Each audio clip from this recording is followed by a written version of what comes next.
ยอมแล้วหันเลย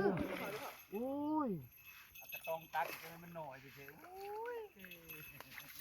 เพราะว่าดินก้อนมันก็ปากเครื่องมันบรุดหรอกต้องมากเลยก็มาครึ่งอะไรให้มันสิหลุด บรินเบรกไว้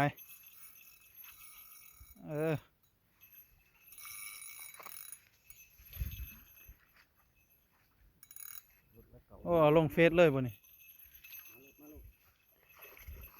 เอาเลย มันบนข้าวขึ้นเลยมันขึ้นเลยเอาเลยนี่ตอนมันมานี่อู้10 กัวเนี่ยนี่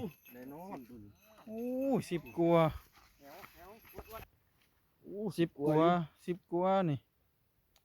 ของแท้ติดซองมากคัก